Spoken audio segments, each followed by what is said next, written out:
So today we're going to be going over anaerobic and aerobic metabolism of substrates within the cell. We're going to start with the anaerobic pathway, glycolysis.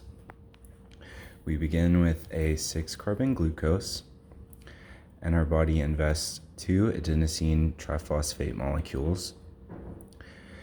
They give off 1 phosphate, which each attach to carbon 1 and 6 respectively, and they are turned into ADP. We now have 2 3-carbon sugar phosphates, and NAD+ enters the cycle at this point, which detaches a hydrogen and its associated electrons. The energy from this reaction pulls off the phosphate molecule, recombining with ADP to form 2 ATPs. So we net 2 ATPs from glycolysis. Unless we're using glycogen, then we'll net an extra ATP. But for this, we are using glucose. Our rate-limiting enzyme for this pathway is phosphofructokinase, which tells the cell to ramp up the glycolysis, the glycolytic process, when ADP is high and ATP is low. So now we're left with 2 3-carbon pyruvate molecules. NAD+ swoops into our equation again, pulling off a hydrogen and its associated electrons from each pyruvate.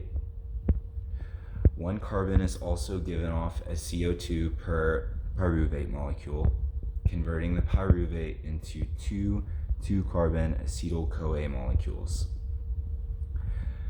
Now that we've converted our pyruvate into acetyl-CoA, we can enter the Krebs cycle, which takes place inside the mitochondria.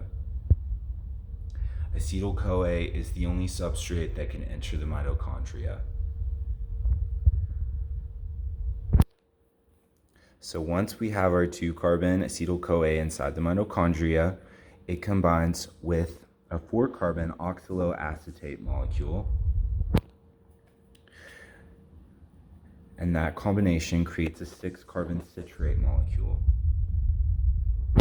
which then forms an isocitrate, with NAD+ entering the reaction again, pulling off a hydrogen and associated electrons with the assistance of our rate-limiting enzyme, isocitrate dehydrogenase.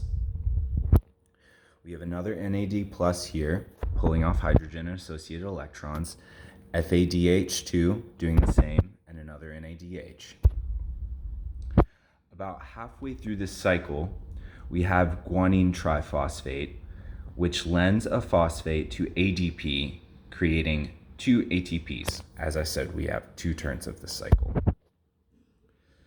So we only net 2 ATPs from the Krebs cycle, but that's really not the point of this cycle.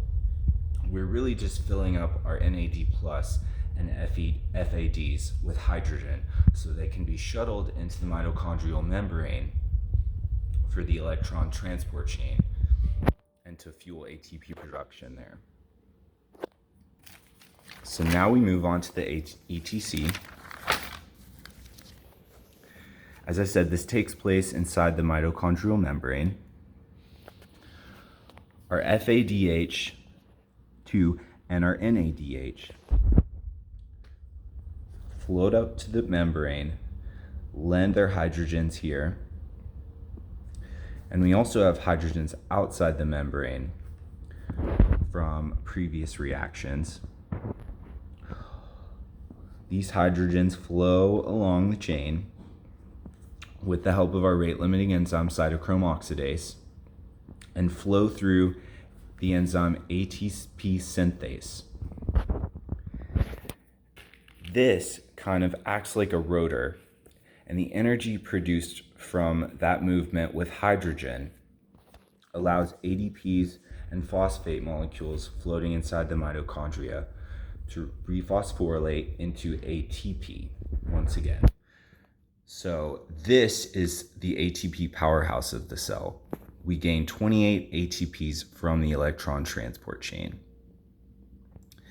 And now we have complete oxidation of a substrate.